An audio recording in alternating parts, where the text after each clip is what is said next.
Il existe un hack qui te permet de progresser si vite que les gens penseront que tu triches. Ceux qui l'utilisent n'ont pas plus de talent que toi, ne sont pas plus disciplinés ou plus chanceux. Il faut une chose que tout le monde ignore. Mais le pire dans l'histoire, c'est que tout le monde peut l'appliquer. Les succès de grosses personnalités comme Elon Musk, Ronaldo ou de ton youtubeur préféré sont dus en grande partie grâce à un principe si puissant que ton cerveau va être en mode Super Saiyan pour progresser 10 fois plus vite sur tes objectifs. Et aujourd'hui, on va voir c'est quoi et les étapes à mettre en œuvre pour exploser nos résultats, sans devoir t'isoler pendant 6 mois. On a peut-être sans le savoir déjà pratiqué cette méthode. Imaginons, on prend un billet d'avion pour aller faire un séjour d'un mois en Italie avec notre italien assez bancal de nos 5 ans passés sur Duolingo. Et en plus on part seul. Alors quand on arrive sur place, on comprend nada. Les gens parlent vite, on comprend rien à la langue, on comprend pas le sens des mots. En gros on est dans la sauce. Mais vu qu'aucun loco ne sait parler français, on est obligé de parler avec notre italien digne de François Hollande. You can do what we want to do. Et au bout d'une semaine là-bas, là on commence à mieux interagir avec les autres. Car on comprend bien la langue, on utilise de nouveaux mots et on apprivoise mieux la culture italienne. Et carrément à la fin de notre séjour, on était tellement immergé dans ce nouveau pays et de sa culture qu'on est devenus les nouveaux locaux de ces lieux. Alors qu'à la base, on était juste là pour se ressourcer. Ainsi, grâce à notre séjour en Italie, on a maintenant un italien qui ressemble plus à celui d'Alocon à moi que nos 5 ans passés à apprendre la langue sur Duolingo. Car dans les faits, c'est des personnes qui ont pour objectif d'apprendre l'italien. Mais t'en as un qui apprend l'italien sur Duolingo 10 minutes par jour, alors que l'autre personne décide de s'expatrier en Italie, de faire sa vie là-bas et de se marier avec une italienne. À ton avis, quelle est la personne qui va parler couramment italien dans 6 mois? Et ça, c'est la puissance de ce hack qu'on appelle l'immersion. L'immersion consiste à tellement plonger profondément dans un environnement ou dans une activité que ton cerveau n'a plus d'autre choix que s'adapter. C'est comme un cheat code biologique qu'on a en nous et qu'on peut l'utiliser pour accélérer nos progrès 10 fois plus vite. Car contrairement à un apprentissage classique où tu te forces à fournir des efforts pour apprendre une nouvelle compétence, l'immersion t'oblige à réagir, penser et à évoluer dans un environnement où la compétence est une nécessité. On s'est tous déjà trouvé une fois dans un sport où on était le plus nul de notre équipe. Et cela m'est déjà arrivé au foot lors d'une saison. Pour contextualiser, je venais d'arriver dans un nouveau club où honnêtement, il y avait que des mecs chauds. Ainsi, j'étais parmi les joueurs les plus nuls de mon équipe. Mais c'est aussi lors de cette saison où mon niveau au foot avait le plus progressé. Car au fil des entraînements et des matchs, je me suis adapté à leur niveau. Et vu que j'avais un objectif en rapport avec le foot, cela m'a fait progresser à une vitesse mais complètement abusée. Et t'as sûrement aussi des cas de ton côté. Donc si on met notre cerveau dans un endroit où il doit évoluer, il va s'adapter à une vitesse qu'on penserait jamais atteindre. Parce qu'on est à fond à 100% dans quelque chose, toutes les choses qu'on fait, qu'on consomme et toutes nos interactions vont permettre de renforcer cette nouvelle compétence. Ton cerveau commence à créer de nouvelles connexions automatiquement, à un point où ça va littéralement influencer sur notre comportement. Et d'ailleurs, on est tous en immersion à un moment de notre vie, il va même que tu es encore. Parce que si t'as vécu une enfance comme tout le monde, t'as passé la grosse majorité de ta vie à l'école. Et quand on y pense, l'école c'est tellement immersif que quand on y est, tous nos pensées s'en dirigent en permanence vers les notes, les profs et nos potes. Cela définit littéralement dans le lieu dans lequel on se trouve. Et on est tellement immergé que tous nos pensées sont dirigées sans exception par cet environnement. On va manger quoi à la cantine? Quelle note va nous mettre? Est-ce que la prof va être aigrie? Etc. Tous nos pensées pendant cette période sont orientées vers un seul et même objectif, réussir à l'école ou en tout cas limiter les dégâts. Et c'est tellement puissant que nos actions et nos pensées sont orientées vers les valeurs de cet environnement. À un point que l'immersion supprime aussi la friction, on n'a plus besoin de chercher la motivation puisque ça fait partie intégrante de notre environnement. Et on n'a plus besoin de se battre contre la procrastination car de toute façon on n'a pas le choix. Et on peut remarquer ça quand on est à l'étranger. Au début c'est une galère quand on comprend rien à la langue, on connaît pas les codes etc.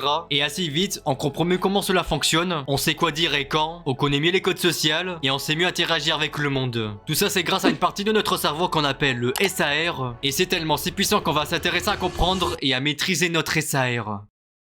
Notre cerveau est bombardé en permanence par des millions d'informations, comme des pensées, des images, des odeurs, et etc. Le SAR, système d'activation réticulaire, c'est une partie de notre cerveau qui va agir comme un filtre de toutes ces informations. Pour te la faire simple, cela permet de choisir sur quoi se concentrer par rapport à ce qu'on pense être utile. C'est à cause de ça, par exemple, quand on adopte un chien, bah t'auras l'impression que quand on va le promener, on verra que des chiens de partout. Le nombre n'a pas changé, juste ton SAR interprète que l'information serait utile et donc se concentre là-dessus. Donc cela veut dire qu'on fait pas l'expérience de la vie de manière factuelle, mais seulement à travers notre propre vision des choses. Bref, c'est quoi le lien avec notre immersion? C'est quand on s'immerge à 100% sur notre objectif, tu aides ton SAR à se focus uniquement sur ton objectif. Et tu vas commencer à vivre à travers un SAR qui se concentre uniquement sur la réalisation de tes objectifs. Tout ce qui va t'arriver va faire penser à cette chose. Et toutes les informations vont être filtrées dans un unique but, atteindre ton objectif. Et c'est pour ça quand on joue sur un jeu et que tous nos potes sont plus avancés par rapport à nous, ton cerveau va filtrer tout ce qui va permettre une meilleure compréhension du jeu et donc à mieux s'en sortir. Typiquement, on vient de voir que notre pote a fait une stratégie qui a extrêmement bien marché et on va se dire ah ouais, ça marche bien cette façon de faire, et si je vais le réutiliser pour la prochaine fois. Et cela t'est sûrement déjà arrivé lors d'un sport ou lors d'un projet, quand on veut tellement réussir quelque chose qu'on commence à s'inspirer et à produire tout ce que l'autre personne fait bien comparé à nous. Notre perception du monde change par rapport à notre objectif important et tu te retrouves dans une réalité où toute chose que tu fais a pour but de servir ton objectif. Quand tu manges, bam, tu trouves une idée, et quand tu regardes une vidéo, ça aide pour ton objectif. Quand tu t'appelles à discuter avec un pote, pareil. Donc le SRR c'est beaucoup trop puissant. Si on se concentre sur nos problèmes, on aura que de ça partout. On connaît tous des personnes comme ça qui ne voient que les négatifs, et à l'inverse, si on se concentre uniquement sur nos opportunités, on aura plus de facilité à les repérer. Et c'est exactement à ça que sert l'immersion. Alors maintenant, vu qu'on sait l'importance de tout ça, on va voir comment les appliquer dans notre vie et les étapes à mettre en place pour rentrer en immersion sans devoir t'enfermer pendant 6 mois. Le premier point pour progresser 10 fois plus vite,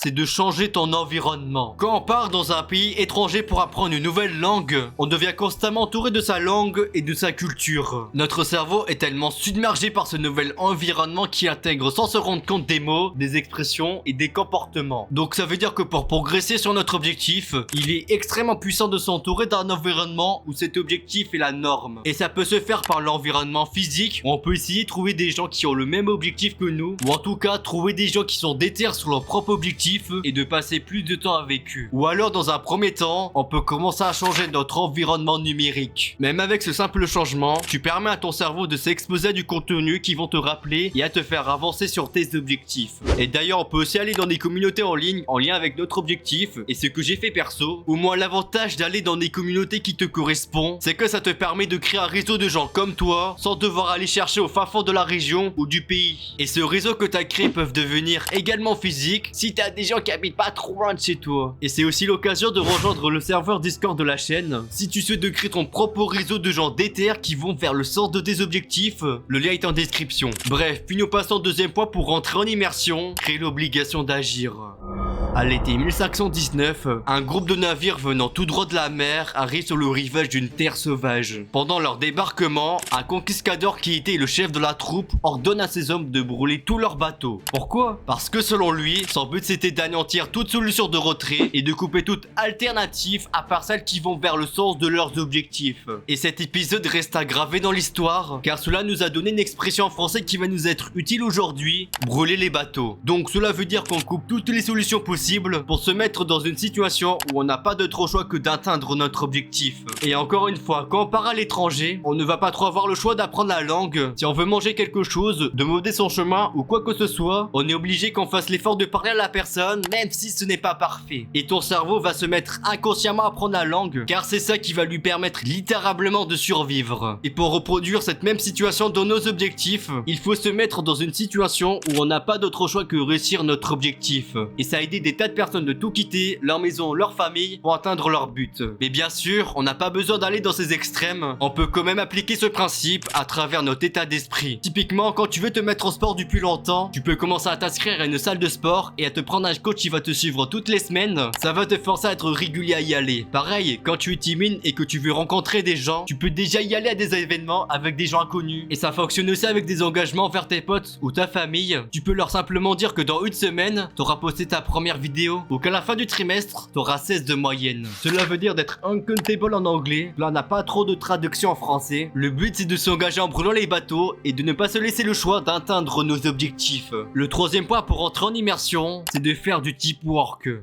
Le deep work, c'est la base de tout accomplissement. Et si tu ne le sais pas encore, le deep work, c'est une phase de concentration tellement intense que tu accomplis tout ce que tu as à faire de ta journée en une période relativement courte. Plus concrètement, si en une seule journée de travail, on fait le montage d'une vidéo, le deep work te permet de le réduire à 2 heures. Et la qualité indispensable pour réussir nos objectifs, c'est bien sûr le deep work. Parce que depuis notre enfance, on a été conditionné à travailler de la mauvaise manière. Mais moi, quand je faisais cette chaîne YouTube, avant je travaillais 7 heures au maximum par jour jour pour au final pas grand chose. Et quand j'ai commencé à appliquer le deep work, j'ai accompli le même nombre de travail mais en seulement 2 heures. C'est fou ou non? Et le deep work n'a pas seulement pour but de devenir le prochain loup de Wall Street, il est ton SAR à se focus uniquement sur ton objectif et donc nous faire entrer en immersion. Alors comment fait-on du deep work? Et déjà cela demande une organisation de zinzin. Tu l'as peut-être déjà si t'as la quête de ton objectif, ou sinon cette vidéo que j'ai fait t'en parle justement de la meilleure organisation possible à avoir. Il faut qu'on aménage tout notre environnement pour qu'il y ait zéro distraction. Ça peut être enlever le téléphone de ta chambre, fermer un onglet sur ton ordi, bref plein de choses pour qu'on soit pas distrait pendant notre session de deep work. Et il y a une étude qui a été faite sur le sujet, elle en a conclu qu'à chaque fois qu'on est distrait, on perd en moyenne jusqu'à 15 à 20 minutes de productivité. Mais à part ça, il y a une chose qu'on n'y pense pas vraiment quand on travaille, et pourtant elle peut nous gagner énormément de productivité. C'est tout simplement qu'à tout instant où on travaille, on doit se forcer à se donner à 100%. Car naturellement, notre corps a tendance à se mettre dans sa zone de confort. Le fait de se forcer permet tout d'abord d'être plus productif sur l'instant, mais surtout sur le long terme, c'est que notre zone de confort se rapproche plus de celle du deep work. Puis nous passons au 4e point pour entrer en immersion, c'est de prioriser l'apprentissage actif.